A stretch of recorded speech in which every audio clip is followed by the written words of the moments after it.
मैं गिरफ्तारियां शारियां तो ये तो जरा ज्यादा एक्सट्रीम हो जाती है, लेकिन जनरल बाजवा से पूछगिछ तो करें ना उनको तलब करें, उनके घर जाके जो इन्वेस्टिगेटर्स हैं वो पूछें कि कौन से ऑर्डर्स आपने दिए थे। क्या जी। आपने ऑर्डर दिया था कि मरियम नवाज का कमरा तोड़ना है सरीना होटल में रात को? क्या आपने ऑर्डर दिया था कि शौकत सदीकी को खड़े खड़े निकाल देना है?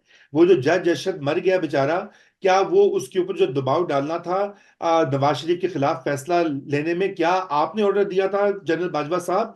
क्या 2018 की रात को आरटीएस बंद करके इलेक्शन में चोरी करना आपका ऑर्डर था सर? या कौन था, बताएं ना। था कि नहीं? अगर नहीं था, दूध का दूध और पानी का पानी करें। लेकिन मसला है कि ऐसा नहीं होगा। प्रॉब्लम ये है, प्रॉब्लम ये होगा कि अगर 2018 के आरटीएस को आप करेंगे, फिर 2024 की फरवरी की रात जो हुआ उसको भी खोलना पड़ेगा।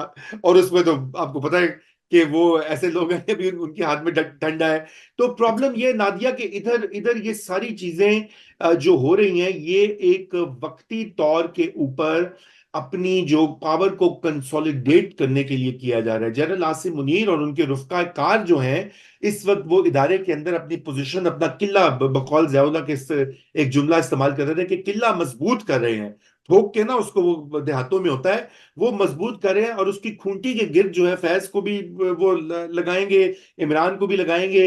ये हो रहा है चक्कर। अच्छा, अब अच्छा। जो आपने जो बात आप करी थी कि इमरान खान के बदलते वो हुए बयानात, अब ये हम्म। जो हमारी इतलात है कि 2 हफ्ते से इमरान खान साहब को पता था कि ये जनरल फैज के खिलाफ कार्रवाई शुरू हो रही है। आपने देखा कि ख्वाजा आसिफ ने भी जनरल फैज के हवाले से बात की कि वो ऑफर लेकर आए थे जी, नवाज शरीफ एग्जैक्टली। के पास। अच्छा, फिर हम्म। उनके और पीएमएलएन के लोगों ने कहा कि उन्होंने नवाज शरीफ से जो है वो चीफ बनने के लिए बड़ी सिफारिश और लॉबिंग की थी। तो ये सारी चीजें डेवलप हुई थी, इसलिए इमरान खान ने उस असना में ये कहा कि मैं एक फीलर छोड़ दूं कि जनरल आसिम मुनीर, मैं बातचीत के लिए तैयार हूं, मैं हम मामलात को सेटल कर सकते हैं। लेकिन जैसे मैंने पहले आपसे मुस्तकिल ये अर्ज कर रहा हूं, और वो मैं मालूमात की बिना पे कर रहा हूं, मेरा तज्जिया उसमें बिल्कुल नहीं है कि मैं ये पूछता हूं आप वाला सवाल। मैंने कुछ, आप यूं समझ लीजिए, 30-40 लोगों से, बाखबर लोगों से पूछा पिछले 2 महीने में कि क्या कोई ओपनिंग है, क्या कोई गुफ्तो शुनीद का। तो उन्होंने कहा नहीं। जो टॉप के ऊपर जो लोग हैं, और आप समझ ही गई होंगी कौन है वो, कतन कोई बातचीत नहीं करना चाहते, बल्कि उनकी बड़ी हार्ड लाइन अप्रोच है ताहाल अब इस वक्त तक। और अच्छा। और ये कि वो कोई बात अगर करेंगे भी, तो वो अभी नहीं करेंगे। अभी उनको हम्म। बात करना विल बी अ पोजिशन और अ साइन ऑफ वीकनेस। ये याद राइट। रहे नादिया, ये पर्सनल एक इशू भी बन चुका है। जी। पाकिस्तान की तारीख में हमने देखा है, फारूक लगारी बेनजीर भुट्टो के करीब तरीन शख्स थे। बड़ी बहादुरी से उन्होंने बहैसियत एक लैंडलॉर्ड, बड़े लैंडलॉर्ड, उन्होंने मार्शल लॉ के खिलाफ जो है स्ट्रगल की, बीबी का साथ दिया। लेकिन एजेंसीज ने ऐसी गेम खेली, उन्होंने कहा कि जरदारी तो आपकी बेटी की जो है वो वीडियोस बनवा रहा है, और ये आपके खिलाफ ये कर रहा है, वो कर रहा है। उनके इतने कान भरे कि वो जाती तौर के ऊपर वो एंगर हो गए, और उनकी इतनी बरसों का जो जो दोस्ताना और जो पार्टनरशिप थी वो टूट वो। गई, और उन्होंने अपने हाथों से बीबी को फारिग किया। ये मैंने एक एग्जांपल दिया, ऐसा कि काउंटलेस एग्जांपल्स हैं। एग्जैक्टली। एक और मैं अच्छा, आपको नो। बताता हूं, एक और, जी, जी। इससे पहले सॉरी मुझे याद आ गया, मरी में जब जुल्फकार अली भुट्टो को गिरफ्तार कर लिया गया कू के बाद, तो उनको मरी में ले जाया गया। ये हमारे प्लेटफॉर्म के ऊपर इसका जिक्र भी हुआ है। उस वक्त के जो एनी शाहिद हैं, उन्होंने उसका जिक्र किया। तो मरी में उनको गवर्नर हाउस में लेकर गए, फिर जनरल जियाउल्लाह उनसे मिलने के लिए आए। मुबैना तौर पर वो बड़ी सख्त मीटिंग थी, उसमें बड़ी पर्सनल तह कलामी हुई। मसलन अच्छा। उसमें जियाउल हक ने भुट्टो साहब ने कहा कि तुम अपने आप को क्या समझते हो, वो जो एक फेमस कोट है कि मैं तुम्हारी मूंछों से तस्मे बनाऊंगा, उनसे उनसे एट्रीब्यूट किया जाता है। बहरहाल, जो लोग वहां बाहर मौजूद थे, उन्होंने कहा कि वहां पे बकायदा शाउटिंग की आवाज आ रही थी।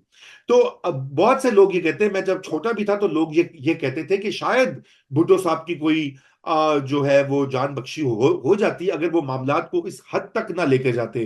मगर जब इस हद तक एक जाती मुखासमत जाती है, तो फिर उसके नताइज अच्छे नहीं निकलते। नहीं, मैं ये अब चाहूंगी कि आप इसके ऊपर जरूर कमेंट करें, जो हमने एजाज साहब से सारी बातें हमने की कि चीफ ऑफ आर्मी स्टाफ का यूथ कन्वेंशन से खिताब, और ज़ाहिर वजीर आजम ने भी किया, लेकिन चीफ ऑफ आर्मी स्टाफ जो सोशल मीडिया के हवाले से कह रहे हैं और जिस तरह से वो अब इंटरेक्ट कर रहे हैं यूथ के साथ, इसको आप कैसे देख रहे हैं रजा? देखिए, एक प्ले बुक रही है पाकिस्तान की स्टैब्लिशमेंट की सियासत को और मईशत को मैनेज करने की। उसमें बड़ा आसान काम होता था रजीम चेंज कर दो, हुकूमत बदलवा दो, असेंबली तोड़वा दो, या वोट ऑफ नो कॉन्फिडेंस हो जाए, या मार्शल लॉ लगा लो। अब वो हुआ ये कि वो सारी प्लेबुक मौजूद है। उस हम्म। प्ले बुक में उन्होंने जो चीज अंडर एस्टिमेट की, वो अंडर एस्टिमेट ये की कि पाकिस्तान में सोशल मीडिया की पेनिट्रेशन जो है वो बहुत ज्यादा बढ़ चुकी है। मोबाइल टेलीफोन और सोशल मीडिया प्लेटफॉर्म्स के ऊपर अब millions and millions of Pakistanis use that, खसूसन शहरों में, अर्बन इलाकों में। और ओवरसीज पाकिस्तानीज का एक पूरा, जिसे कहते हैं डोमिनो इफेक्ट होता है, वहां से एक ट्वीट या आइडिया आता है, वो पाकिस्तान में शेयर होता है, वो वायरल होता है। और वो एक ऐसी चीज थी, उसको वो एंटिसिपेट नहीं किया उन्होंने। ये पूरी, ये इर्तिका इसका हो रहा था। ओके। और इन्होंने इन्होंने उसको यूज किया अपने हक में। इनका ये, क्योंकि जब इमरान खान को लॉन्च करना था, लाना था, उस वक्त आपको याद है कि पूरी फिफ्थ जनरेशन वॉरफेयर के नाम से एक पूरा ढकोसला मुल्क के ऊपर तारी किया गया। उन्होंने कहा जी इंडिया से हम लड़ रहे हैं, पाकिस्तान दुश्मन कुवतों से कर रहे हैं। हालांकि वो बेसिकली ये था कि जो उस वक्त ये जो दो बड़ी पार्टीज हैं, इनको बदनाम करके एक राह हमवार हम्म। करनी थी। अच्छा, वो जो उन्होंने एंटिसिपेट ये नहीं किया कि वो लोग जिन्होंने अपने डीपी पे पहले राहील शरीफ की या इनकी बाजवा की फोटो लगाई होती थी, जब ये सारा मामला वोट ऑफ नो कॉन्फिडेंस के बाद हुआ, उनमें से अक्सर ने अपनी डीपी को बदल के इमरान खान लगा लिया। क्योंकि इमरान खान अब एक मुजस्सिम सूरत है पाकिस्तान की, जो एक पाकिस्तानी नेशनलिज्म की जो एवोल्यूशन हुई है पिछले 40 साल में। दो जनरेशन्स ने उस इस्लामिक नेशनलिज्म जो है पाकिस्तान का, उसको इम्बाइब किया है। आपकी टेक्स्ट बुक्स, आपका पूरा बयानिया, आपका वर्ल्ड व्यू, आप दुनिया को कैसे देखते हैं, अपने आप को कैसे देखते हैं, इमरान खान साहब ने वो चीज दी है। जो इमरान खान के मद्दाह हैं वो कहते हैं उन्होंने डिग्निटी दी है कि वो मगरिब से गुलामी नहीं करेंगे, वो एब्सोल्युटली नॉट कहेंगे, अड्डे नहीं देंगे। अच्छा, जो उनके नाकिदीन है वो कहते हैं कि इमरान खान साहब इस्लामी टच लगाया है, जैसे कि जनरल ज़ियाउल हक ने इस बॉडी, पाकिस्तान के पूरे समाजी, कानूनी, सियासी निजाम में इस्लामिक टच दे दिया था। तो इमरान राइट। खान साहब ने ये सारी चीजें अब वो इनकैप्सुलेट करते हैं। तो यंग लोगों के लिए ही represents what Pakistani nationalism is. You see, ये एक फॉल्ट लाइन जो है एस्टेब्लिशमेंट और पीटीआई के दरमियान अब आ चुकी है। अब क्या है कि जो रिवायती हरबे वो इस्तेमाल करें कि इसको बंद कर दो, क्लैम डाउन कर दो, ये उठा लो, जो जिसने म्यूजिक वीडियो बनाई है, एक्स पे पाबंदी लगा दो, फायरवॉल बना दो। बात यह कि इससे मसला हल नहीं होगा। मसला हम्म। मसला हल होगा एक जमहूरी माशरे को क्रिएट करने से ही आर्मी का फायदा होगा इस वक्त नहीं, भी। लेकिन देखें जो जनरल जिया ने, जो हम बचपन में देखा करते थे बहुत सारे बोर्ड्स जिसमें how he would want to inculcate religion into all of this, और जो कुछ किया। और उस वक्त मुझे याद है कि हमारे बड़े कहा करते थे कि ये अभी नहीं पता चल रहा, अगले 20 साल के अंदर ये सब समझ में आ जी। जाएगा कि क्या हुआ है। So as you sow so shall you reap वाली बात है, उसको हम अभी तक खत्म नहीं कर सके। तो आप नहीं, समझते, वो तो रियलिटी है। बिल्कुल।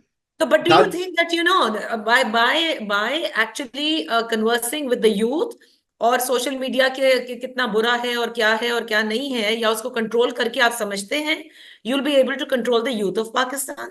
नहीं, बिल्कुल आप नहीं कंट्रोल कर सकते। उसकी वजह यह कि आपने दो जनरेशन्स को यही बातें सिखाई हैं जो इमरान खान साहब कहते हैं।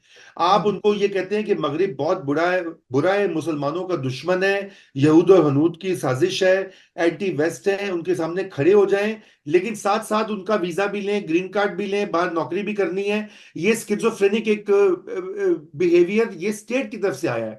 जैसे पाकिस्तान में जनरल मुशर्रफ के दौर में अमरीकी डॉलर्स जो हैं, अरबों डॉलर लिए गए, साथ में अमेरिका को खूब गालियां भी दी गई। हर ड्रोन स्ट्राइक होती थी, इनकी मर्जी से होती थी, विकीलीक्स ने बता दिया है। सिविल हम्म। मिलिट्री दोनों प्रिंसिपल्स की मर्जी से ड्रोन स्ट्राइक्स होती थी। लेकिन साथ में पब्लिक में एंटी ड्रोन केसेस होते थे, मार्चेस होती थी। तो राइट। आपने ये तैयार की है, आपने माशरे को उस तरह से बना दिया। इसलिए अब इसका हल नहीं है, इसका हल यही है कि अगर आपने वाकई में बदलना है तो ये इसमें लगेंगे 8-10 साल। आप पाकिस्तान को एक जमहूरी टेरिटोरियल नेशन स्टेट बनाएं, और आप उसको ये इस तरह का आइडियोलॉजिकल प्रोजेक्ट ना बनाएं जिसकी वजह से आज आप मार खा रहे हैं। जी।